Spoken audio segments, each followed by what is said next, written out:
बहुत समय पहले विशालगढ़ नाम का एक शक्तिशाली राज्य था। वहां प्रताप सिंह नाम के पराक्रमी राजा का राज था, जिनकी बहादुरी के किस्से दूर दूर तक मशहूर थे। लेकिन उनकी सबसे बड़ी ताकत उनकी तलवार नहीं, बल्कि उनका अटूट आत्मविश्वास था।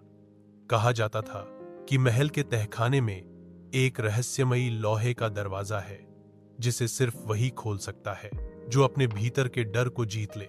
सदियों से किसी ने उस दरवाजे को छूने की हिम्मत नहीं की थी। एक दिन प्रताप सिंह के पास एक बूढ़ा साधु आया।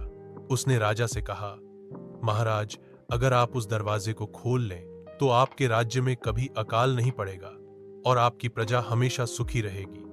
लेकिन साधु ने एक शर्त भी रखी, दरवाजा तभी खुलेगा जब आप अकेले, बिना किसी सैनिक के, गुप्त तहखाने में जाएंगे और अपने सबसे बड़े डर का सामना करेंगे।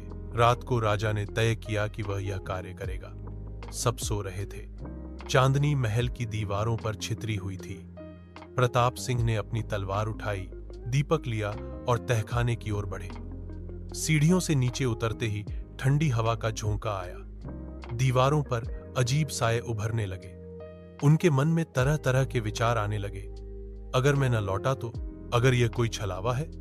लेकिन फिर उन्होंने खुद से कहा, एक सच्चा राजा डर के सामने सिर नहीं झुकाता। जैसे ही उन्होंने दरवाजे को छूने के लिए हाथ बढ़ाया, पूरा तहखाना गूंजने लगा। अचानक दरवाजे पर एक नकाबपोश रक्षक प्रकट हुआ, जिसकी आंखें अंगारे जैसी लाल थीं। उसने गरजती आवाज में पूछा, तुम्हें किस बात का सबसे बड़ा डर है? राजा का गला सूख गया, लेकिन उन्होंने साहस जुटाया और बोले, मुझे अपने लोगों की उम्मीदों पर खरा न उतर पाने का डर है।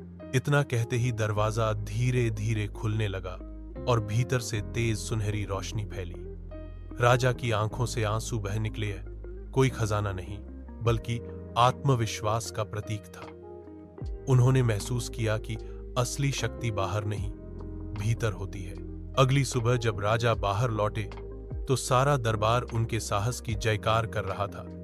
उन्होंने सभी से कहा, हर इंसान के जीवन में ऐसा एक दरवाजा होता है जो उसके डर से बना होता है, लेकिन जो उसे खोलने की हिम्मत रखता है वही सच्चा सम्राट कहलाता है। तभी से विशालगढ़ में यह कहावत चल पड़ी, डर को जीत लेने वाला राजा ही असली विजेता होता है।